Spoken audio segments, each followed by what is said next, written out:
Hello everyone, welcome to The Arena, a show about mortgage, real estate, finance, and the boots on the ground making it happen every day. So today, it's an arena first of its kind with our guest, Matthew Little. Matt, welcome. Matt is the principal partner over at exitfour Wealth Partners. They're located in Mount Laurel. And I thought it was just so awesome to have you on, man, because first of all, we have a lot of real estate agents on. We've done marketing. Obviously, I talk about mortgage. But we haven't gotten into the financial part of it. And so many people, so many buyers right now, and sellers, they're about to spend probably the most amount of money that they've ever spent in their life, buying the biggest thing they've ever spent in their life, or sell the biggest thing in their life. And I think when they're faced with all these zeros, they kind of panic, they don't know what to do. Making the wrong decision could really cost them. So, I thought we'd dive right into it of when you have a client coming to you, first time client, and they're coming to you probably because of a big life event, buying a house, for example, what are some of the things that you do to start that conversation off and assess their situation and what advice to give them? Yeah, great. First, thanks for having me on the show today. I'm excited to share some insight and participate in a real estate discussion as a financial advisor. But first and foremost, Matt, regardless of the asset, regardless of the life event, we handle the engagement of a relationship in a very similar fashion, regardless of age, regardless of the transition or the liquidity event. And that comes with getting organized. I really feel in this day and in this age, with all of the pieces that make up our financial well-being, that the most simple step, which often is overlooked, is the most important. And that's, in fact, gathering all the necessary information that makes up the financial plan. We've got to gather the asset statements. We've got to gather the liability statements, the business valuations. We've got to have tax returns. We've got to look through declaration pages of insurance contracts. And we've got to really roll up our sleeves to say, where is this family, where is this business relative to where they're trying to get to? It's like the ultimate spring cleaning of their finances. That's correct. It's the spring cleaning, and then most important, it's the foundation to answer the question, which we all recognize. The answer to these questions is it depends. Depends on current tax code. It depends on what the current, an example of real estate 1031 exchange code is, and the family's goals and wishes. Basically, that's to avoid taxes in a legal way, in a very legal way. So in a well-rounded way of putting it, the real estate discussion, the liquidity discussion that arises, whether it's a first-time home purchase or sale, or the 100th transaction that you've done in a real estate investment trust, we're going to look at it the same, which is how does that asset fall into the importance of the family's wish list? And that's in getting organized. Yeah, and I think we were talking before we came on the show, and I think that just so many people are just afraid to talk about money. It's not a sexy topic. It's not, you're not house hacking. You're not flipping homes. You're not, making all this money. It's a situation where it takes a little bit of work on both sides, your side and their side, to really, like you said, assess the situation, figure out the good, what to do moving forward. So when we have two scenarios going on, we have a lot of people looking to buy a home, a lot of first-time home buyers, and people looking to sell. I want to focus on the buyers for a second. Sure. So I'm a young family. I know I want to have kids, I want to buy a home, I want to create generational wealth. It's a hashtag that's trending lately. I love talking about it because it's a cool thing. But what is the advice, when people are sitting there looking to save money, and these homes affordability is a big issue right now. That's been the topic. So they're looking at it, they go, oh man, I'm gonna have to spend some money, probably put money out of pocket, cash, down, aside from my down payment. What is your biggest piece of advice when you hear people want to start the family and the first thing on their mind is real estate? Sure. Real estate, as Matt mentioned, is typically the largest asset purchased by a young family. That particular asset, we all look at the down payment as something that we have to save for. We've got to accumulate wealth. The mortgage payment, which is the finance, it's the way that we afford over a longer period of time the value creation in the equity in the home. We've got to look at the insurance. We've got to look at property and casualty insurance. We've got to look at things like, Matt, that are most overlooked, term insurance. We're taking on a much larger asset that we may not have paid for. Life insurance. Okay. And in certain cases, we've got to increase the life insurance and map the term to the term of the loan because we've went through a life event. So for a first-time home buyer, for a younger family, we have to look at the affordability. What can they afford to own? Not what they want to own, but what can they afford to own? And in the case that they can't afford to own what they're looking at, we need to put together a roadmap of how to get them to a better position in their lives to afford their wish list item. We've got to look at it from an equity and from a credit perspective. You know, what does that new mortgage payment that we work on structuring with them, how does that impact their life and their ability to save in other areas like education? Or for that second property. Forgot about that. College is a little pricey too. So that's really where we would start as a firm, as a team, and the advice would stem from how does this impact the cash flows of the family? And in moving forward, how are we going to work on making sure that the equity in that home is something that is a useful asset rather than a negligence in the financial plan? Yeah, now going back to the insurance that you had mentioned before, this is a question I get a lot because obviously in the middle of buying a home, people want to, every question gets thrown at us. Well, we're not insurance people, we do mortgages, but there's a lot of different kinds of insurance. So one, what's the point of insurance? And two, again, what is the simplest form to protect yourself? Sure. Well, there's a number of different insurance products, and I'm going to break them down into the property and casualty side. And then, of course, you look at the other areas like health and life, and then, of course, investments that include insurance contracts. But when it comes to real estate, I think the most important thing to do is rework your overall liability management and your credit protection, which is what really insurance is providing you. It's providing you a benefit that in the hopes that you never need it, it's something that you need to be able to pay for. So whether that's flood, whether that's hail, we live in a township recently that had over a 250-acre forest fire, unbeknownst to any of us. And this is the largest asset that we all own that was within 300 yards of being burned to the ground.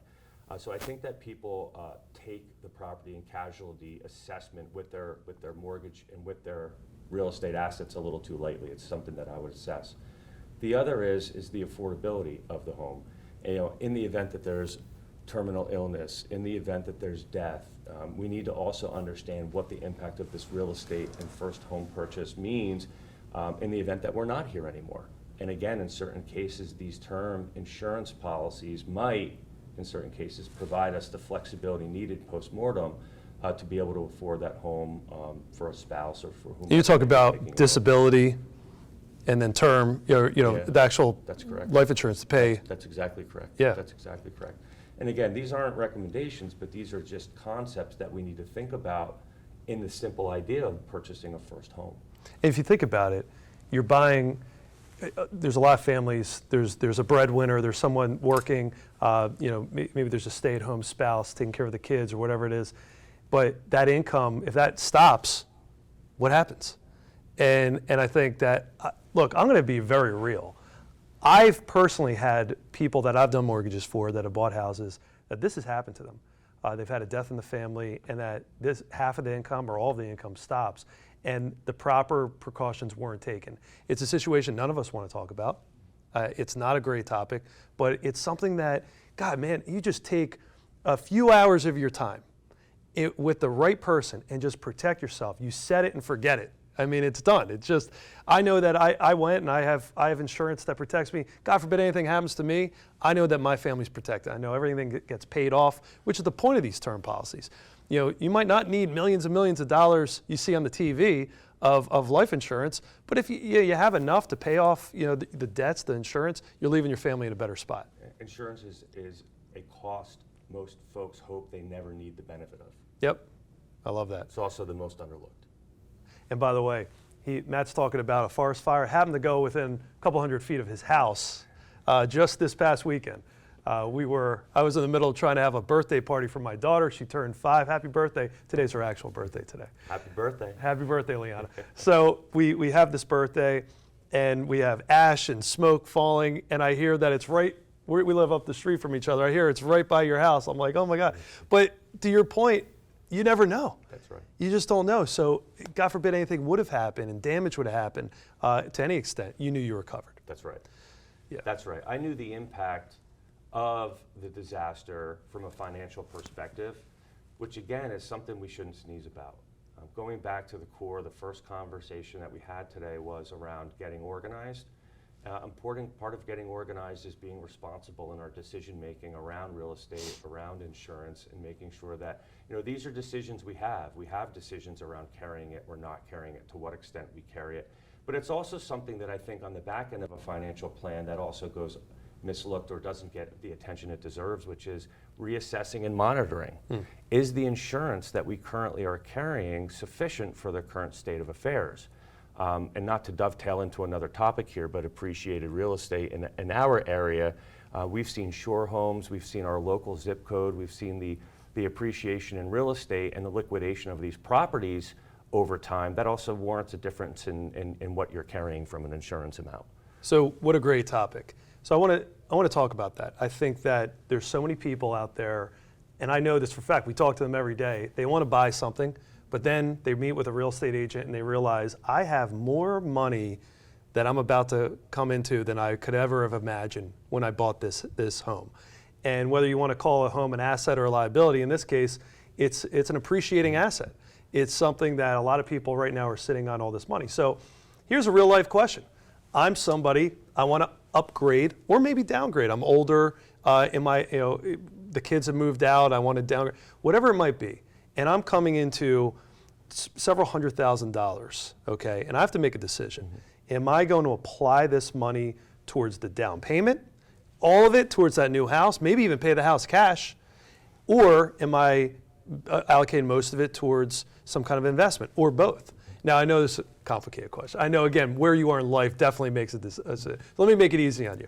You're younger, you still have a younger family, and you're trying to upgrade the house, expand, and you have all this money. What do you do with it? Great. The first thing that we'll look at when we have an appreciated asset in the form of real estate is, what does the asset look like once it's liquidated?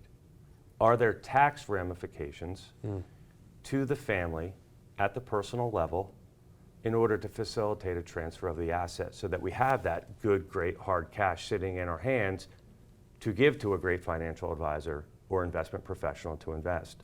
The first decision isn't who to give it to or what to invest in, it's what's the tax ramification. Matt, I don't think I ever looked at it that way.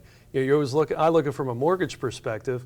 What's that down payment going to mean payment-wise? Is it worth it? For every $10,000 you put down on a house, it's maybe saving you $60 a month, right? Maybe that's a factor, but yeah, the tax implications. If you could save paying Uncle Sam and use that money, that saved money somewhere else, that's important. Sure. So we have to look at the tax structure first. So in simple terms, we've got to look at the bucketing of the money. We have to look at what the impact of the transaction means on that bucket of money, and ultimately, what do we want the appreciated value of that home to provide to us in the next stage of our life?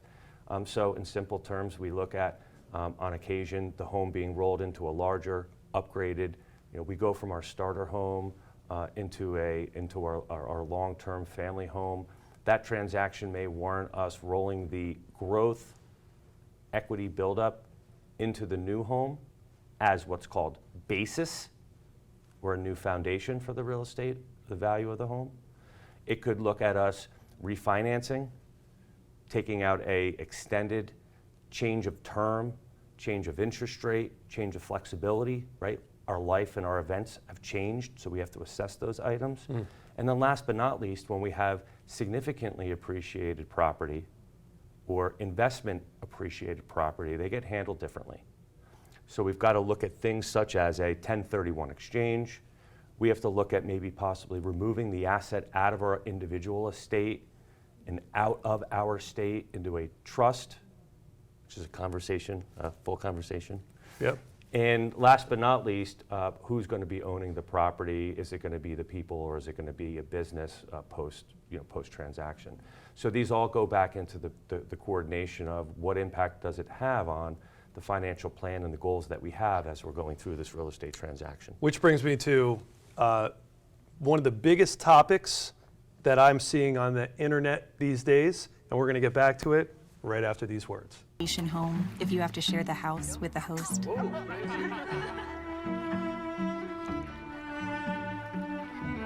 Only with Verbo.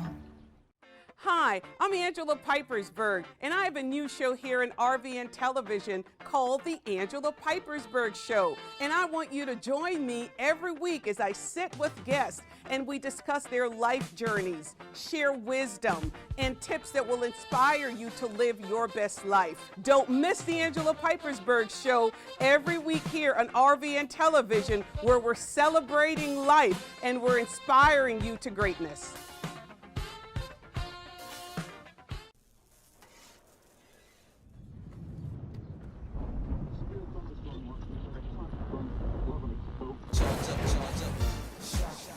Spark another flame, shock, energize, I illuminate, shock, powered up in a different lane, shock, spin a style a dozen ways, shock, charge up, shock, energize, I illuminate, shock. You're good. I'm great. Spin a style a dozen ways, energize, charge up. Hi, my name is Rebecca Berger. I have a new TV show here on RVN TV called Justice for All, airing Thursdays and Friday nights at 7 p.m. We're going to be hearing from attorneys from the surrounding area, hear not only about their journey, but also hear tips and tricks and advice, hopefully that will help you find your path to justice. Again, look forward to seeing you on Thursdays and Friday nights at 7 p.m. here on RVN TV.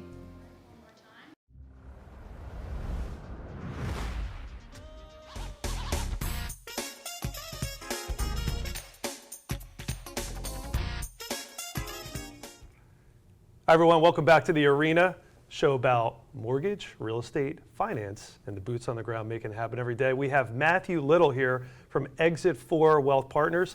Matt, we've been having an amazing conversation. Again, we're talking about money. People love money, but they also hate talking about it, especially when it comes to planning their future. I think that you hit on such an interesting topic and really a basic concept here, which is, what is the point of a financial advisor? Obviously, it's to give you advice, right? Advising, but everything really seems to center around taxes. We have one of the most complicated tax codes in the world. I still don't understand most of it.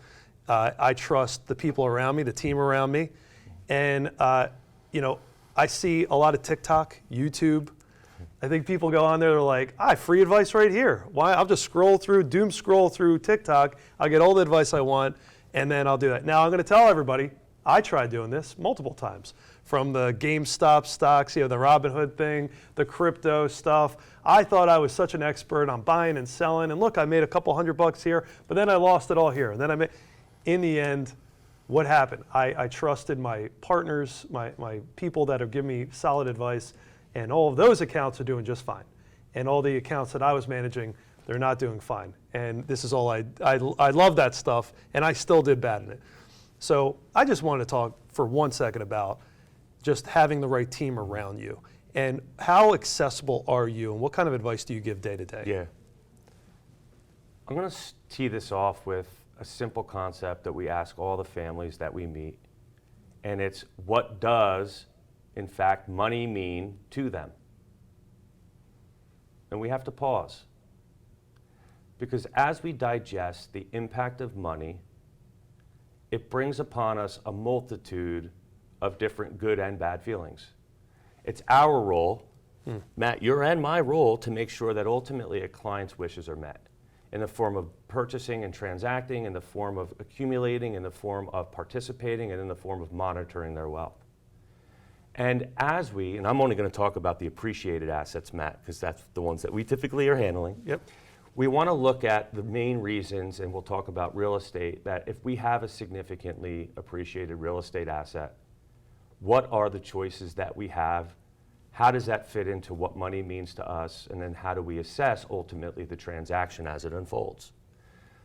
And as it unfolds, you're there every step. Each step. Yeah. We're participating in these decisions both before the transaction and post-transaction, because they're activities in our clients' lives that warrant assessing the impact of the change.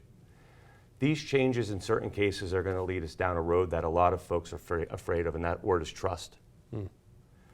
So with a family asset, that's appreciated. We spoke earlier that we do have the ability to take that asset and turn it into an asset that is like in kind. It looks, it feels, it smells the same, but at the end of it, it's not the same location, it's not the same property, it's not the same longitude, latitude, and that's called a 1031 exchange. So that's a way to be able to move an asset without accruing a tax benefit and moving that into the future. We live to see another day when it comes to paying that tax. And by the way, and before the break, I was saying this is the most searched, most talked about topic I'm seeing right now, which are trusts, which are, and specifically tied to real estate, where, what is a trust? Well, it sounds like this is for rich people. Yeah. It seems like, a trust is like, some trust fund kid. That's what it is. Yeah. Like most people think that, but what is a trust on the surface, and how can it benefit just everybody? A trust does three simple things. A trust allows for maximization of tax strategy at death. It allows for you to have creditor protection for all doctors and professionals that over the course of time may be in a litigious profession. There could be reasons to use trust now and into the future. And then last but not least, Matt, it's what we like to call managing from the grave. It's being able to fulfill some of your mandates on your hard-earned dollars when you're not here anymore, and you can put those rules into the language in a trust. So just to repeat, number one, it's tax minimization strategies. Number two, it's to be able to manage the assets post-mortem. And number three is just to provide yourself much better creditor protection in the form of an asset, especially a highly appreciated asset. I love that. I know that the trust that I have says, my daughter's allowed to get married when she's 40. No, I'm just kidding. I can't actually put that in there. I would if I could. But no, it protects, again, sets the rules, the standards. I think that one of the things that's happening now is you have a lot of people, you have parents that want to gift real estate. And they're thinking, I have this house. I have enough money that I've saved. I don't need the house. I'm going to give it to my kids.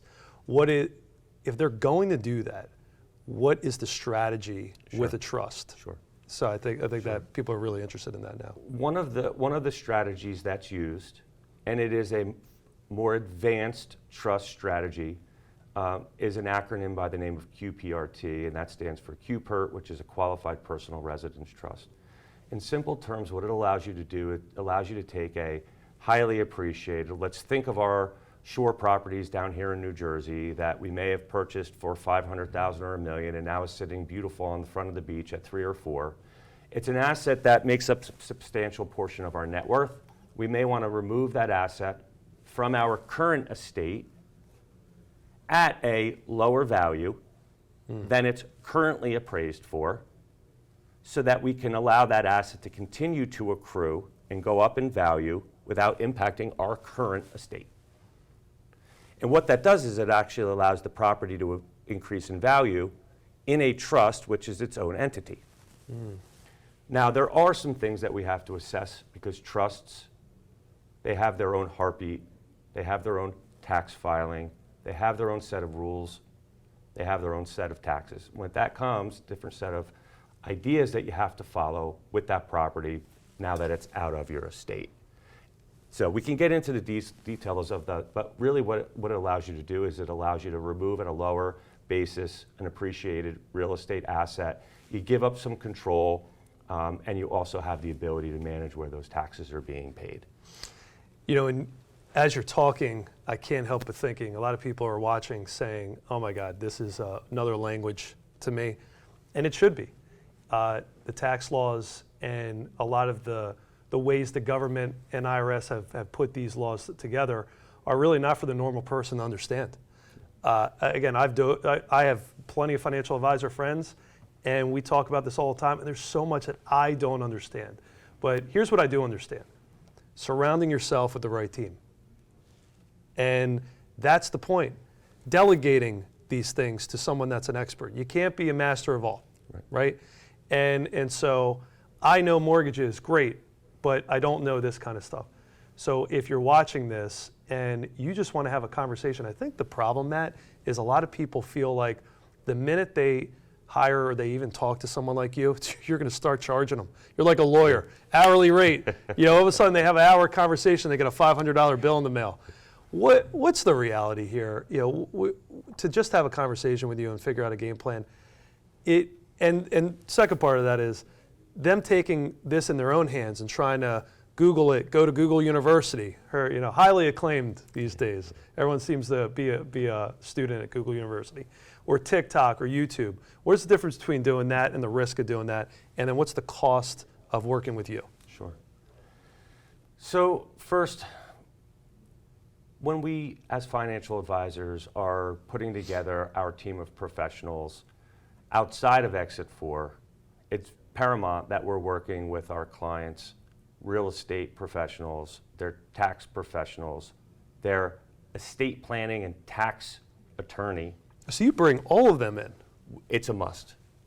So that leads directly into, we can't assess what Matt Boyce's family is going to be charged by exitfour until we understand and uncover how many pieces of the puzzle are there, how complicated are they to put together, and how much effort does it take to keep the puzzle from getting messed up when it's sitting beautifully on the dining room table after Christmas and the kids decide that they want to kind of go like this.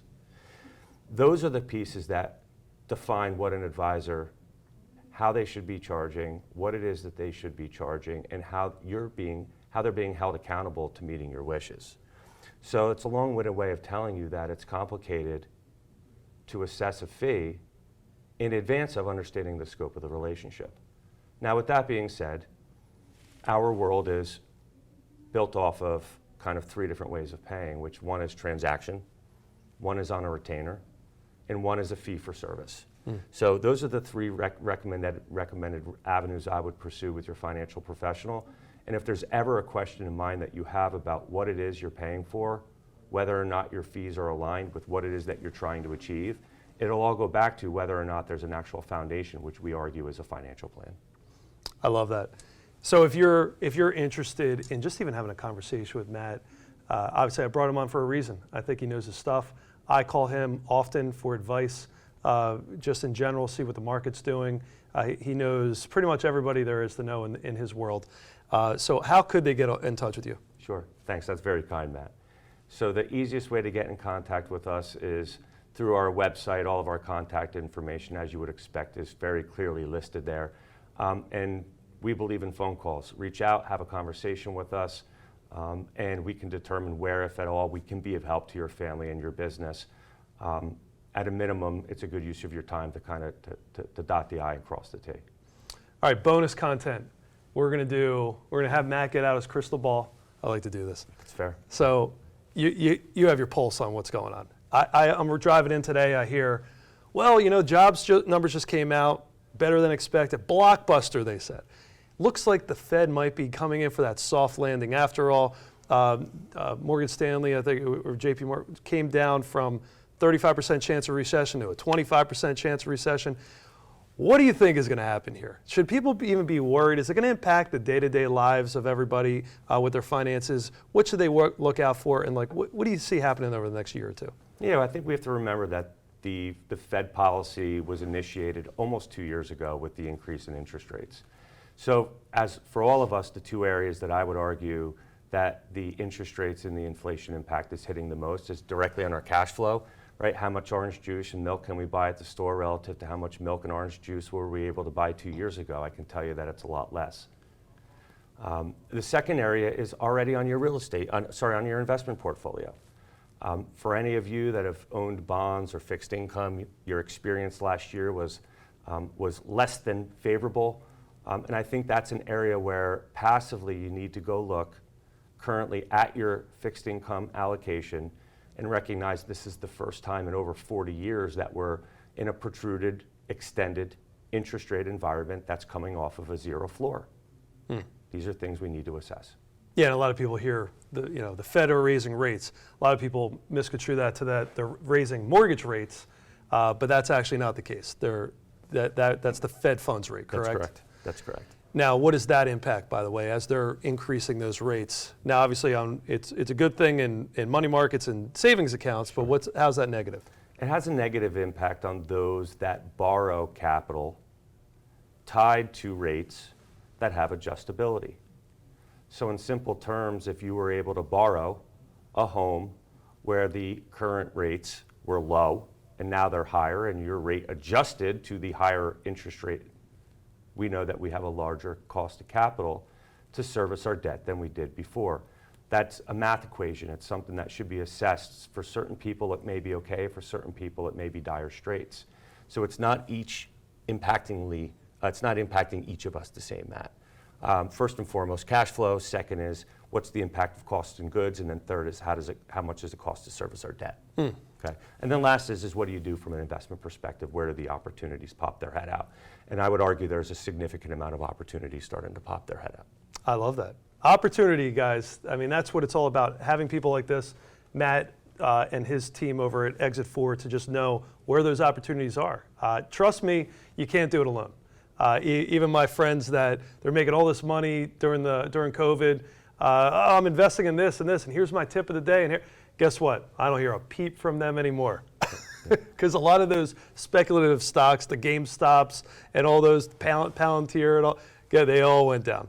So I guess the really why I want to have you on today, and hopefully what everybody got was, one, you got to surround yourself with the right team. Just like I talk about, have the right real estate agent and mortgage professional and attorney when you're buying real estate. Well, that's one moment of your life. You have someone like Matt that hopefully he's around for a long time and he's there to help guide you through all your life events. Weddings, funerals, marriages, kids. There's so many things, and again, buying a house where that's where you need someone like that. So, Matt, thank you so much for coming on the show. Yeah, you're welcome. Really appreciate it. So what we're going to do is, if anybody needs to get in touch with you, you just go to Matt's website, which again was? Is exitfour.com, exitfour.com. Great. So go to exitfour, and of course, I'll continue to bring on people that are going to help you understand real estate, finance, mortgage. We really just want to be a guide for you and a resource. Thanks so much for coming on the show, Matt, and until next time, have a good one.